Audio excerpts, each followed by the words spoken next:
What's up, people? Joe Winko here, your favorite Hawaiian guy, and here's my next episode of Joe Winko Talk.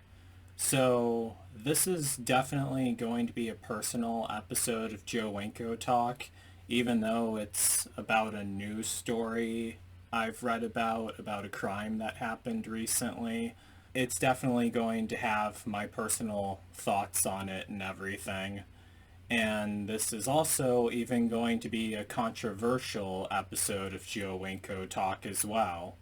But this is seriously everything that I thought about when I first read and became aware of this story and became aware of what happened. And the whole point of my YouTube channel is to show you guys what goes on inside my autism mind. So that's why I'm making this video, one of the reasons why. I first want to start out with saying that I do not think it's okay what happened to Zohreh. I feel really sorry for her, and it was absolutely tragic what happened to Zohreh. I just wanted to make that very clear in this video at first. And another thing that I should say is that if you're connected to this crime story, please don't watch this video. As in, if you knew Zohreh or her husband, please do not watch this video because there's some stuff I'm going to be saying in this video that might upset you. So I just wanted to throw that out there. So overall, as those of you who've been following me on YouTube for a long time probably know, I never was close to my adoptive parents. They do not deserve Parents of the Year awards, and they seriously did not do a good job raising me, honestly. However, there are a couple things that they have done right. I remember back when I was really young, like back when I was a kid, like 4 or 5 years old, I was watching this cartoon on TV with my adoptive dad, and it was a really sad cartoon about this guy who fell madly in love with this girl, but the girl didn't want him at all, and he ended up becoming really sad and really messed up because of it. And I was watching that with my adoptive dad, and he was actually paying attention to everything that was going on in it. And that's when he told me something that I always kept with me. He told me, Joe, find a girl who's crazy about you. Don't go with a girl that you're crazy about. Find a girl who's crazy about you. Now, keep in mind, this was before he knew that I was queer, or before he knew that I was gay or queer. So my autism mind translated that to, Joe, find a guy who's crazy about you and be with a guy who is crazy about you. Don't be with a guy who you're crazy about. And I am honestly extremely thankful that my adoptive dad told me that, because that was one of the best things that my adoptive dad has ever taught me, and that stuck with me literally for the rest of my life. That was the best advice that my adoptive dad has ever given me, really, because it definitely made me what I am today. So in addition to that, I've also been posting videos on YouTube for a maddening long time, as a lot of you guys know by now. And in all of my videos, I'm always shirtless in every single one of my videos because it became my trademark. And there's many different reasons why I'm always shirtless in all my videos. But here is the major reason why, and this is the exact same reason why I actually considered doing porn a while ago, but I was rejected by every single agency I applied to, but that's the topic for a previous episode of Joe Winko Talk that I'll have linked in the pinned comments. One of the major reasons why I'm shirtless in all my YouTube videos is because back when I was a kid, my adoptive parents, specifically my adoptive mom and I, we would always watch crime documentaries on TV all the time, and in quite a few of those documentaries, they were about a guy who becomes obsessed with a pretty girl that he sees online, and he wants to get with her and be with her and everything, and he falls madly in love with her, even though she doesn't want him. He falls madly in love with her and wants to be with her and doesn't stop trying to get with her. And my autism mind caused me to think that if I post a whole bunch of shirtless videos of myself on YouTube, that eventually I will attract an obsessive lover, a man who's crazy about me, like my adoptive dad said before he found out that I was gay, but that's the way my mind translated it. A man who's crazy about me and wants to be with me and be my lover and partner. That is one of the major reasons why I am shirtless in all of my YouTube videos. That's not the only reason, but it's one of the major reasons why. And I'm not sure how well a lot of you guys have noticed this, but in addition to that, I also make myself extremely accessible. For example, these strangers were watching me on YouTube a couple years ago. They said that they loved my videos on YouTube, and they told me that they wanted to have me come visit them out in California, and I was really excited about that, and I said, sure, I'd love to. So they sent me a bus ticket out to California, and they had me come visit them, and we spent tons of time with each other. And that's not even the only time I've ever done something like that either.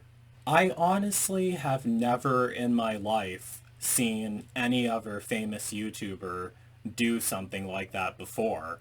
I mean, I know for a fact Logan or Jake Paul, they never asked one of their followers or fans to send them a bus ticket to their hometown to come visit them. Neither has Lele Pons or James Charles or PewDiePie or even Eugenia Cooney. None of those people have ever done anything like that before. And I know that I'm not quite at the level of all those YouTubers I just listed, but I'm just stating a fact, really. I never seen any other YouTuber who has ever made themselves that accessible before. And some of you guys may also be thinking, Joe Winko, you shouldn't want a crazy person to become obsessed with you. That's fucking crazy. Now, for the last part of that sentence, I do agree with you. It is absolutely crazy. But you know who else is also crazy? Yeah, you guessed right. I know for a fact that I am not right in the head at all. Really, I don't think the same way that normal people do. Definitely due to my autism, but it's because of a lot of other stuff too. I don't react the same way to things that normal-minded people would react to. My reaction will a lot of times be different, really. But overall, I know for a fact that I'm not right in the head, and I'm not ashamed of it either. I mean, that's technically what this whole YouTube channel I have revolves around. A normal-minded guy may be freaked out and scared to have someone who's madly in love with them, who's stalking them and everything. Meanwhile, I clearly wouldn't, and would be receptive to all that contact and attention, really. Just as long as the person giving it is actually a man and is not like the crazy stalker bitch I talked about in my Psycho Stalker Bitch episode of Joe Winko Talk way back in 2022. I'll also have that linked in the pinned comments. So now some of you guys may be wondering, well, Joe Winko, how successful were you at finding an obsessive man to become your obsessive fan and your obsessive lover and who wants to be with you and who's crazy about you? How successful do you think I am? I mean, it's really not difficult to figure out, really. The truth is, guys actually drop me like a hot brick all the time. I'm actually on tons of different dating sites. It's extremely rare for a guy to discover me through my YouTube videos, and usually almost all the time it's because of one of the dating sites I'm on. That's how he becomes aware of me. And pretty often I'll get messages from guys on those dating sites. A lot of guys do reach out to me and want to talk to me. But 90% of the time, as soon as I tell them that I don't do anything sexual on the first meet, they take that very personally and then they ditch me and I never hear back from them again. And as I said earlier, they drop me like a fucking hot brick. But then there's the other 10% of the time where the guy actually likes me and wants to meet up with me, doesn't care that I don't do anything sexual on the first meet, and me and him get together and we hang out with each other. And it always seems like things are suddenly going very well, but the truth is, it only takes one slip up for the guy to pull a full 360 and stop talking to me. I've So far, I've never been wrong about that. As in, I can take too long to reply to one of his text messages, despite me telling him that I'm notorious for taking a long time to reply to text, and he should call me instead, but for some reason, guys are always afraid to call me, and they never do, despite me giving out my phone number like candy. Or he goes through my YouTube channel and sees a video that he doesn't like and he decides to cut me off. Or I could just do everything right. We get along good. He thinks I'm interesting. He thinks the stuff I'm interested in is interesting. And then he discovers that he's starting to like me too much and he's starting to think about me too much and that he's wanting to spend too much time with me, even though that's the whole point, as I explained earlier. And then he'll text me or call me, usually text me, and tell me, Joe, I'm starting to like you too much. I'm starting to think about you too much. I need some time away from you. I need some time to break away from you, just so he can ditch me and write me out of his life for good. That happens more often than you think. But when any of those things happen, I literally might as well kiss that guy goodbye and write his name down for me to talk about him in the next volume of the Failures of My Love Life episodes of Joe Winko Talk. But that's the thing. Guys drop me like a fucking hot brick.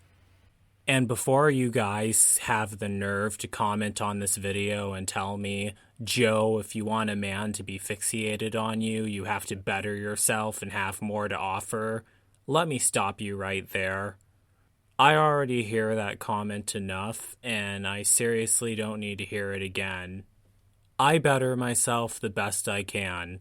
If I'm not good enough for you, then shut your damn mouth. I don't need to hear it. To be completely honest with all of you, really the thing that really gets me fixated on a guy is if I'm able to tell that he's extremely fixated on me and if he makes that extremely obvious. I never really talked about that much in any of my videos now that I think of it, really. Every now and then I do tend to encounter a guy who does have some obsessive fan potential, really. Like he's watching all my videos, commenting on all my videos, and trying to get in contact with me, which really isn't that difficult because I always check my Twitter messages very often. I don't check my Instagram messages very often though, but I also have my email linked on my profile and I try to reply to every single comment left on my YouTube videos. I've really been doing that a lot lately. However, the messed up thing is, as soon as I find a guy who's like obsessed with my YouTube videos, who appears to be obsessed with my YouTube videos, and who's like fixated on meeting me and everything, and fixated on possibly being with me and everything, I always get this somewhat dreadful feeling because it always ends up dissipating very fast. That's what I've always noticed, really. And I honestly have never been wrong about that. Otherwise, I wouldn't be here saying all this in a video. No man ever gets fixated on me at all. No guy is ever hell-bent on being with me. Because if a guy is truly hell-bent on being with me, he won't care that it takes me a while to reply to text messages. He'll actually call me like I told him to.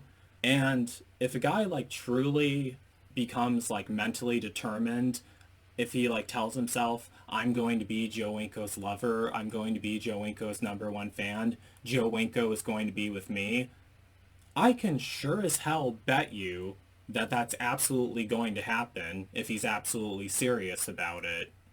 But the thing is, I have yet to find a guy who's actually serious about that. But that's technically what it would take, a guy who's literally hell-bent on being with me. And I thought that everything I was doing, posting these videos of me explaining my mind so people can get to know me and know what's going on inside my head, I thought that that would have a guy become hell-bent on wanting to be with me and being my lover. Not the only reason why I post the videos, but still a major reason why I do.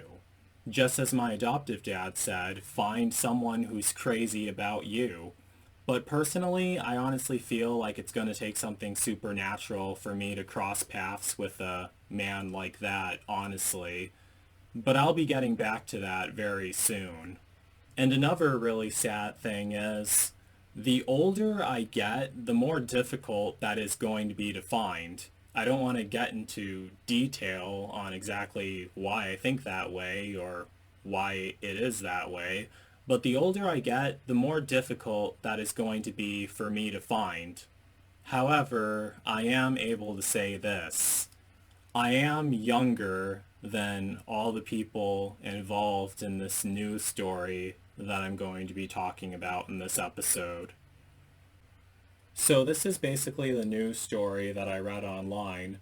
There is this 33-year-old woman named Zohreh Sadeghi who lived with her husband, Milad, in Redmond, Washington, which is right outside of Seattle, Washington. And from what I've heard, that was like a very ritzy area, and they were pretty well-to-do based on what I've read about them.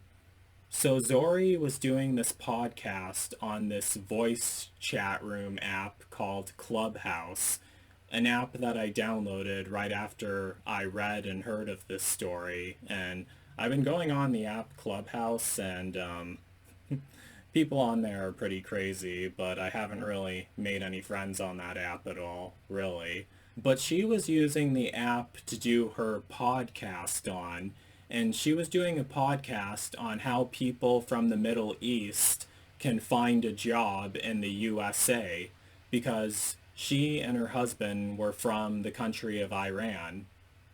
Sometime around year 2021, this 35-year-old Middle Eastern man named Ramin Khodakaramrezaei, gosh, that is the longest last name I've ever read in my whole entire life, but I'll have it typed out on the screen. Ramin started listening to Zohreh's podcast on the app Clubhouse, and they started communicating with each other online, and they became friends for a short while. I'm pretty sure you guys all see exactly where this is going. Ramin became obsessed with Zohreh, and he felt like he was madly in love with her, and he kept calling her over and over again, wanting to be with her, but she didn't want to talk to him, and she ended up getting a restraining order against him. Let me show you a picture of Ramin. Here's a picture of him right here. Alright, so that's him. That's like the only picture that I'm able to find of him. And now, I may be saying this in hindsight of like knowing what he did, but I think he actually looks pretty creepy in that picture, honestly. It's just something about that stare, that emotionless look on his face and that stare. However, the thing about me is I'm actually a horror movie director. I mean, with The Sims 2, but still counts as something. And I'm drawn to creepy guys like that. And guess who else is also a creepy guy? Yeah, myself. You guessed right, so I definitely wouldn't mind him being creepy also. And as much as I kind of hate to admit this, I actually think he's pretty attractive, really. Among Joe Winko standards, he definitely is. But the thing with me is I actually find all men attractive, which is even weirder because you think with me not giving a toss what a guy looks like, I would be able to find a lover and partner more easily, but apparently not, honestly. Now, before I go on, let me tell you guys some more facts about Ramin. He was actually a truck driver. He owned his own truck driving business, and he was from Houston, Texas, a place that I'm obsessed with, a place that I've been to before, and a place that I've been wanting to go back to for a long time. Even though I've been there quite a few times, I always love going to Houston, Texas. But can't get there by myself because I don't have a car, as you guys should all know. But I'm always looking for someone to take me there. Literally. And some people have, as you guys are seeing. Ramin became obsessed with Zohreh, and she didn't want anything to do with him. She told him to leave her alone, but he believed that he was madly in love with Zohreh, and he was fixated on her. So this is where my vivid imagination rolls in, just letting you all know. Let me ask you guys this. Just imagine this for a second. Imagine if Ramin, if somehow Ramin, instead of being fixated on Zohreh, he became fixated on me instead. Now I know what a lot of you guys are probably thinking. You may be thinking, well, Joe, Zohreh was a woman. You're not a woman. You're a man. This Ramin guy wouldn't like you at all. Now, I wouldn't be too sure on that, actually. First things first, I use a lot of dating apps, as I explained earlier. You will not believe how many guys I see on those apps who claim that people think that they're straight and that they're secretly attracted to men and that they're secretly bisexual. They're still into women, but they're also into men too. You will not believe how many guys who fit that description that I find on every single dating app that I use. Especially truck drivers. I mean, I talked to quite a few of them online, but for some reason we never got together. Also, I remember reading online that 1 in 10 guys are actually gay, but that doesn't even include bisexual guys. I remember reading online somewhere a while ago that up to 75% of men are bisexual. So you truly never know it all, really. But just imagine for a second if Ramin became fixated on me instead of Zohreh. Well, first of all, you wouldn't have this story making the news because it wouldn't end so tragically as it did in real life. What ended up happening was Zohreh got the restraining order against Ramin, but in March of 2023, Ramin broke inside Zohreh's house late at night. He killed her husband, Milad, and then he also killed Zohreh, and then he killed himself, which is absolutely tragic, and I feel really sorry for Zohreh, and I feel really sorry for her husband too. They did not deserve that horrible fate, but this story still struck a nerve with me. I mean, I felt really sorry for Zohreh and what happened to her, but I'm going to be getting back to that. But I was just wondering, why the hell can't I attract a guy like that? A guy who's madly in love with me and hell-bent on being with me. I read online that Ramin would call Zohreh 100 times a day. He would send her presents in the mail. He would send her jewelry. He sent her a neck scarf. He would call her and tell her that he's at an inn in her neighborhood. He drove all the way from Texas all the way to Washington, a distance much longer than driving from Texas to Florida, but he drove from Texas to Washington so he could be with Zohreh. He would keep telling her that he was in her neighborhood. When her husband went to Australia, had to fly out to Australia for some business trip, he showed up at her doorstep a couple minutes later, and she called the police and wanted him to go away. And there's nothing wrong with her not liking him. There's nothing wrong with her wanting him to go away. He really should have left her alone. He should have talked to me instead. And in addition to that also, Ramin did not have any friends in the USA because he moved here from the Middle East. And he did have a wife, but they divorced each other. However, Ramin would still confide in her about his life and about his romantic interest, which is absolutely unusual to, at least what I think, to confide in your ex-wife about stuff like that.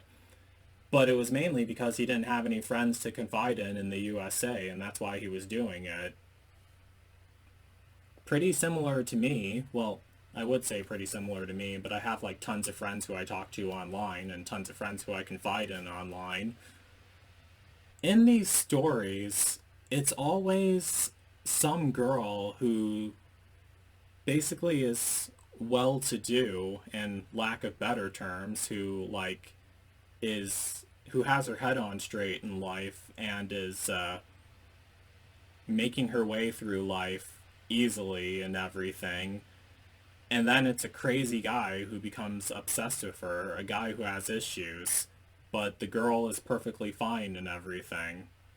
But it's always a crazy guy who gets obsessed with a normal woman who's doing fine. And I wondered to myself, are there any stories of gay guys who have stalkers? Like, I figured that there probably were, but I never saw them on the news or anything, but I was 100% certain that there were. So I went on to YouTube and Google search and tried looking up gay guys with stories of having a stalker, and I found quite a few videos, but in every single one of those videos, it's never just one man in the video. It's one man, there's another guy who looks crazy who's sitting right next to him, and the main guy in the video is talking, and he says, "Oh, this guy was crazy about me. He was my stalker. I didn't want him at first, but he kept coming for me over and over again, and eventually I gave in and I fell in love with him." And that's exactly how they all are. All the videos I've seen of the gay guys who have a stalker, and I was just like, okay, I must not be the only guy who fantasizes about that. Must not be the only guy who's okay with that. So, whatever. But still, honestly, it honestly baffles me, really, how I can't find someone who's madly in love with me, despite how often I catapult myself out there, really, on 100 different dating sites, nearly 100 different dating sites, with thousands of videos of myself posted all over the internet. There was even one guy from my Abusive Partner episode of Joe Winko talk. I'll have that linked in the pinned comments. This one man who I met on FetLife, who claimed to be interested in me, but obviously he wasn't, and will never be. Me and him were talking at first. We lost touch for a brief while, even though it's impossible to lose touch with me, because you could just Google search my name and find me, but again, he wasn't hell-bent on being with me at all. You don't even have to Google search my name. You can find me by typing in shirtless guy and red pointy bandana. When we got back in touch with each other, he was actually going steady with this young white guy who was actually abusing him, and who actually threw a glass at his head and gave him a black eye. He was really upset about it, and he was really sad about it. And I even gave him the option, you should just forget about him and come be with me instead. Me and you can get together, and me and you can meet each other. But he ended up ghosting me, and he was saying that he would think about it, But he chose to be with an abusive man who was physically harming him and physically hurting him, an abusive guy, a blonde hair, blue-eyed abusive guy who was harming him and abusing him. Guess he thought he was more attractive than I was, obviously. And guess what ended up happening to that man? That man ended up getting killed by this handsome, blonde hair and blue-eyed abusive boyfriend. I actually read about that quite a while ago, a couple months ago, and like what happened there, it really strikes you when when anyone chooses to be with an abusive partner instead of you. Because usually in abusive relationships, the person doesn't leave because they have learned helplessness and they feel like no one else is going to love them at all except for the person who's abusing them. But he had me, he had a way out, but instead of choosing to be with me, as simple as it would have been, choosing to be with me, he went right back to his abuser and led himself to his own death. And that's so messed up. So you'd rather get killed by a handsome blonde guy than be with me? That's almost worthy of its own episode of Joe Winko Talk, but I just had to mention it here, really. But as I said earlier, I do feel very sorry for what happened to Zohreh. This story really struck a nerve with me. I mean, not only because I can't find a man online to become madly in love with me, but I just felt sorry for what Zohreh was going through, really. And another thing about Zohreh that I noticed, and this is definitely because of my autism mind, when I looked at through her pictures, I noticed that she looks a lot like the survivors from this game I used to play, Dead Rising. It's a game I used to play back when I was a kid, and a game I still play as an adult. It's been a while. There's these two survivors from the game, and they were my favorite survivors from the game. Their names were Pamela and Heather, the twins from Dead Rising. I felt like Zohreh looked a lot like Pamela and Heather from Dead Rising. Am I seriously the only person seeing that? Does anyone else think that they look alike, really? Whenever I would play Dead Rising, I would always save Pamela and Heather from the zombies, and I would take them back to the safe room, and they would always survive, and I always felt so proud of doing that over and over again. And this may sound kind of crazy, and may sound kind of cheesy, but I'm just sad because in real life, I couldn't save them from a creepy guy who was stalking them. And you guys may be wondering, exactly what do you mean by that, Joe? Well, this is more from my crazy imagination. Let's say that somehow I discovered the app Clubhouse, and somehow I started talking to Zohreh on the app Clubhouse, and we became friends on the app Clubhouse because she had more friends she talked to on that app. And you guys may be thinking, why would you be friends with Zohreh? Because Zohreh, she wasn't like a famous YouTuber like that or anything. She wasn't like one of those video bloggers or one of those personal podcasters who talks about their life and everything exactly like I do. She was mainly, the whole purpose of her podcast was just to help Middle Eastern people find a job in the USA. But it's very possible I could have came across her on Clubhouse if I would have discovered that app earlier, and me and her would have became friends. I definitely would have asked her to do a voiceover in my upcoming Sims 2 slasher movie, Onryo 2, because I've been looking for adult females to help voice act for me, and if she's a podcaster, she has all the voice recording equipment and everything, and I'm pretty sure she would have if I asked really nicely.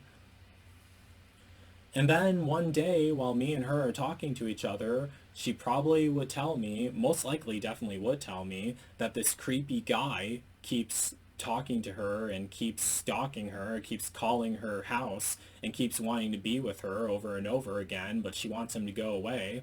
And then that would have sparked my interest, and I would have been saying, oh, well, who is this guy? Do you have a picture of him? She would have told me what his name is. She would have sent me his picture, and then I would have saw his picture, and I would have been saying, oh, he's cute. You should give me his number.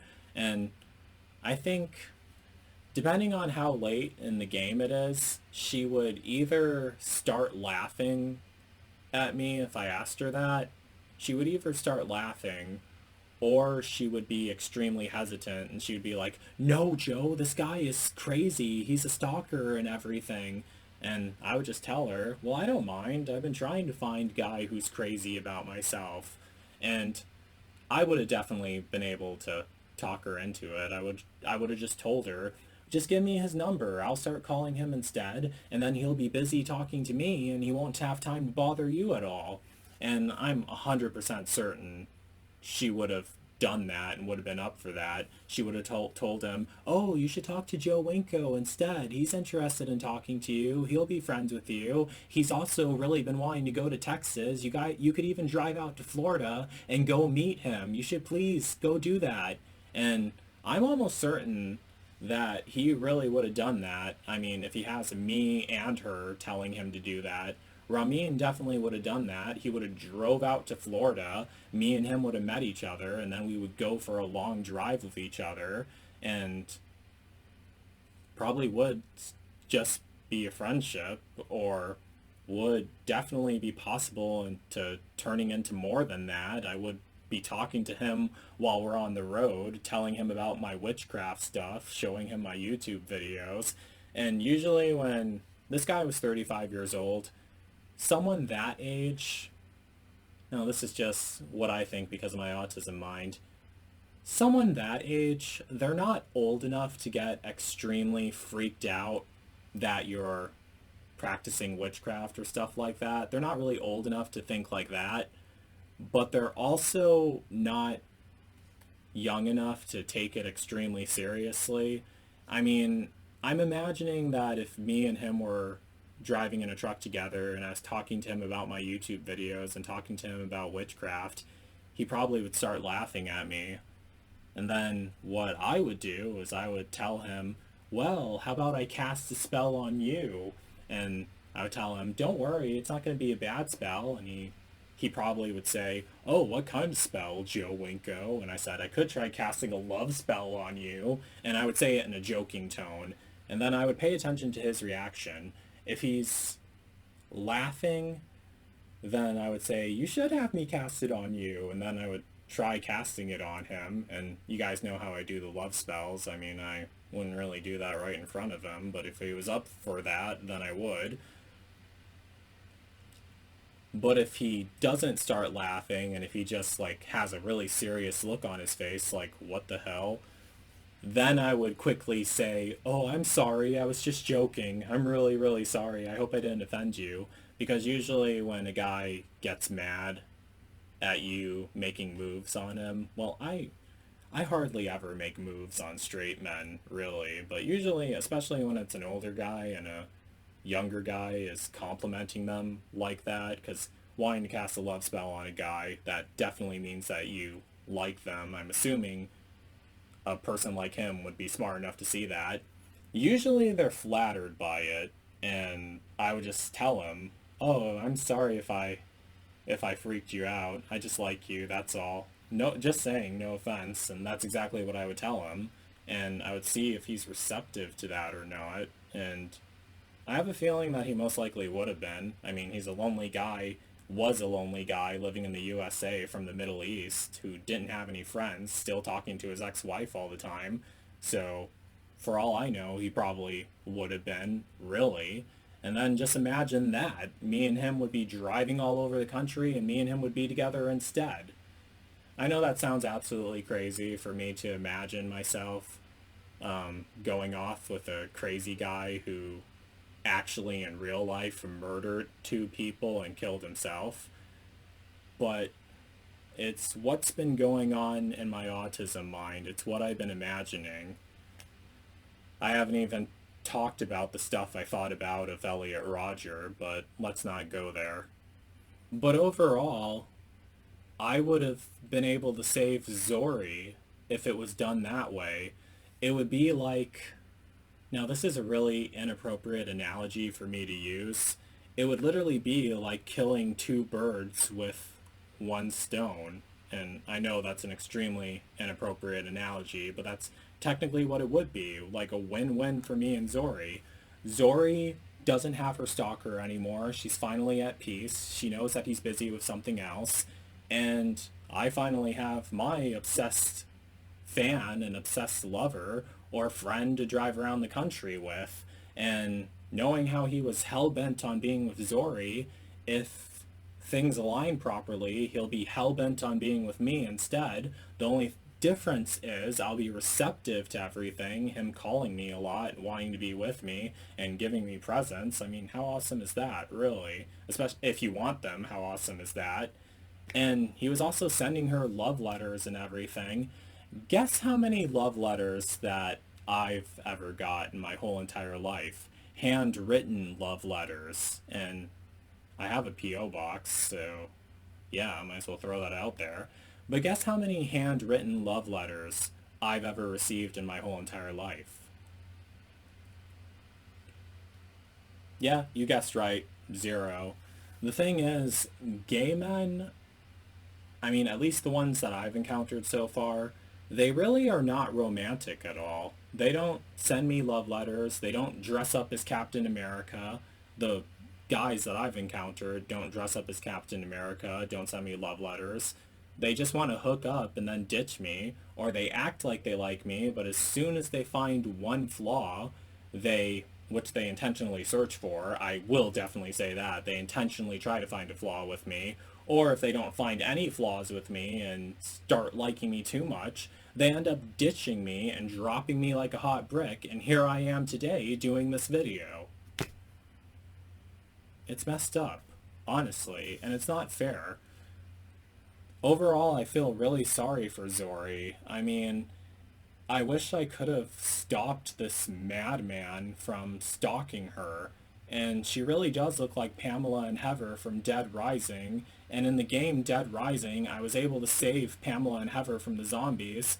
But the Pamela and Heather in real life, I couldn't save her from the mad guy. The crazy guy. And it's really sad. You know, like, if I would have been able to do that, it would have been just like the time when I was on the Greyhound bus a long time ago. This was actually when I was returning home from California after visiting the strangers who were watching me on YouTube. There was this young woman, like, she must have been in like her 20s or something. There was this crazy old guy who was sitting right by her, and I was sitting next to them, and like the row to the left. They were in the 2 seats on the right. I was in the 2 seats on the left near the aisle. He kept talking to her over and over again, and I could tell that this guy had a few screws loose. Because the bus stopped at McDonald's and we all got some food, and he got some chicken nuggets, and he kept asking her over and over again if she wanted to have some of his chicken nuggets, and he kept was flirting with her and being weird and everything. And I noticed that, and I could definitely tell that she was uncomfortable because this guy kept talking to her, and I actually turned my head. He didn't see me right away, but I turned my head and I looked at her, and she looked right back at me, and I just like let her know. I didn't literally do this, but I gave her eye contact and I let her know that I was aware of what was going on, and that I was seeing this guy talk to her over and over again, and I was aware of what was going on. So the way most men would have handled this situation, they would have been like all tough guy and everything, and they would have said, hey, leave that girl alone. But that's not the way I handled the situation. Instead, what I did was I was like, I'll have some of your chicken nuggets, because I was feeling hungry, I will say that. And he actually did give me some of his chicken nuggets. That's a weird innuendo. I can't take it up the ass, in case you guys are wondering. But But he actually did give me some of his chicken nuggets, and then I was talking to him about all the stuff I did in California, and I was like, oh, these strangers who are watching me on YouTube sent me a bus ticket out to California, and here's what I did, and this is what I did. I had my phone on me, and I was like, these are the videos I recorded, and he was like, oh, you look absolutely crazy in all those videos. That's what you wear in all your videos? And I was like, yeah, that's what I wear in all of them. And then he's like, oh gosh, you are so weird. I started talking to him some more, and I was basically distracting him from talking to this girl that he kept bugging over and over again. And then I told him about the song that makes me think of Los Angeles, California, I'm So Fancy by Iggy Azalea. And I pulled up the music video for that, and I was showing it to him on my phone. And he's like, oh, that girl is really pretty. And I said, oh yeah, the song is really awesome too. It reminds me of California. That was playing through my head the whole entire time when the strangers were driving me through the back roads of California. And that's exactly what I did. I started talking to him, and he stopped talking to her. And that's exactly what could have happened in this scenario. And then the bus pulled over at the bus station because we all had to go to a transfer. And the same girl walked over to me, and she asked me if I was sick because I had my face mask on, and this was actually before the coronavirus pandemic. She asked me if I was sick, and I told her, oh no, I'm just wearing this so I don't get sick. And then she told me, can you sit by me on the bus? That creepy guy keeps talking to me over and over again. And I was like, oh yeah, sure, I will. And she also told me, that was really good how you handled that too. I was worried that you guys were going to get into a fight or something, but you really made him leave me alone. That was nice of you. And I told her, oh, you're welcome, because she was saying thank you and everything. And I told her, oh, you're welcome. And then when we got on our next bus to transfer, he didn't even get on the next bus. I think he had to transfer somewhere else. So, yeah, I was able to solve that whole situation, and it was all fine. But that's exactly how I could have solved it in this story. If I was able to write myself into this story and change things, Zohreh would never have been murdered, and I would have been able to distract Ramin to keep him away from her, and she would have been fine. And I hopefully would have ended up getting my obsessive lover that I always fantasized about and always wanted after posting thousands of shirtless videos on YouTube. But that's not what happened in real life, and I honestly think that that's really sad, and that's really unfair, really. And I feel really sorry for what happened to Zohreh, and I feel sorry for what happened to her husband. Her husband actually reminds me of Harry Potter. I forgot to mention that earlier, but that's another video game that I played a lot. But it's not fair that this crazy guy killed Zohreh, and it's not fair that he became obsessed with someone who didn't even want to be obsessed with him, who didn't want them obsessed with him. And I feel really sorry for Zohreh for what she went through, because that must have been absolutely terrifying, really. And it's really sad. I actually been wanting to go to Washington State, and I wanted to film a video of me leaving a pink flower on her grave in memory of her, just like I've done for a lot of other people in the past. And I wanted to tell her that I felt sorry for her and that she did not deserve this horrible fate. And she did not deserve to have everything taken from her by some crazy guy. Anyhow, getting back to what I was saying earlier, I was saying that that's what it's going to take, a man who's absolutely hell-bent on being with me, who won't care what I talk about in my YouTube videos, who will actually like what I talk about in my YouTube videos, and who will actually call me instead of text me all the time, and who will want to talk to me very often. I figured it's going to take something supernatural, and as I said earlier, I've been practicing witchcraft a lot, and I mean, I'm pretty sure a lot of you guys have already seen my failed love spells episode of Joe Winko Talk. I have casted more love spells on more men since then, and I mean, do you see how well they worked so far? I mean, like, when I finally find a guy who wants to be my obsessive lover and my number one fan, my new episodes of Joe Winko Talk will be done in a brand new bedroom that you guys do not recognize. As soon as I'm doing my new episodes of Joe Winko Talk in a new bedroom that you guys do not recognize, that means that I finally found who I'm looking for, or that they finally found me, whatever way you want to think of it. But overall, I truly feel like that's going to take something supernatural. So I tried casting another love spell, and it wasn't really targeting anyone specifically. This is a book that my grandma got for me, and it's just a normal book, really. I mean, it was a normal book until I enchanted it, and I'm going to continue to enchant it. I figured since I have a death curse book and also a book where I put good luck on people and to heal people who are having hard times, I figured that I should also have a love book too. I haven't put anyone's picture in this book yet, but I've only written one entry into it so far, one petition into it so far, and I actually took a picture of it, and I'm going to read it to you and show it to you guys. Okay, here's what it says. A crazy, creepy, yet loving and passionate man finds a video of Joe Winko, me, on YouTube, and he falls madly in love with Joe Winko. He loves seeing Joe Winko. He loves hearing Joe Winko's voice. He loves seeing Joe Winko smile. He wants to meet Joe Winko. He wants to stare into Joe Winko's eyes. He wants to be Joe Winko's number one fan. And he would be if he was that hellbent. He wants to be Joe Winko's lover. Oh yeah, he definitely would be that too. He wants to be Joe Winko's sex god. Oh yeah, absolutely. I mean, even if he's not good at it, I can train him for that. He is proud of Joe Winko. He wants to take Joe Winko on adventures. He wants Joe Winko inside of him.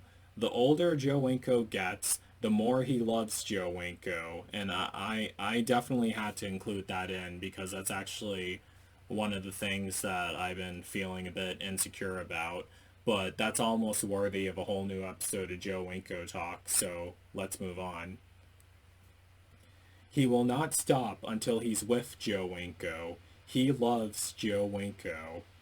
And that symbol you see at the end of it and also at the top line of it, that's actually a Viking rune symbol to draw love from one man to another man. It's a magic Viking rune symbol. I draw that all over a lot of stuff that has to do with love spells and things that are meant for attracting love and everything. The Viking rune symbol to attract love from one man to another man. It's actually a magic Viking rune symbol, and in case you guys are wondering, Scandinavian and Viking is actually one of the many things that I'm genetically mixed with.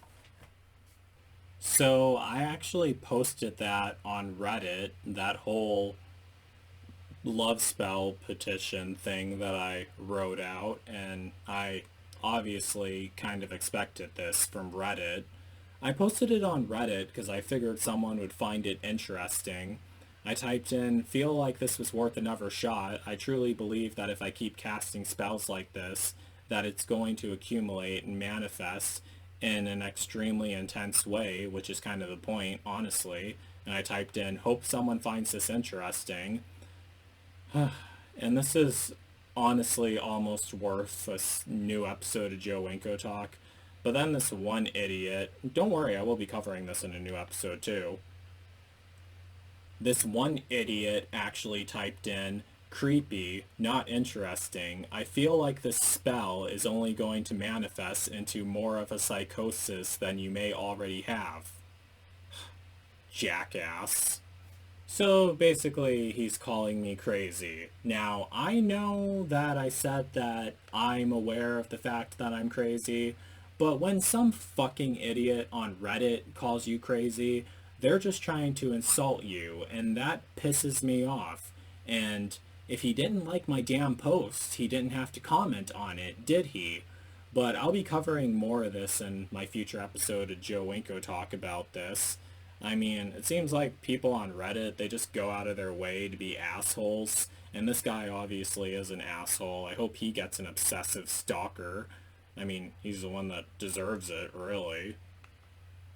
But most importantly, overall, I feel really sorry for what happened to Zohreh. She did not deserve this horrible fate. I feel really sorry for her.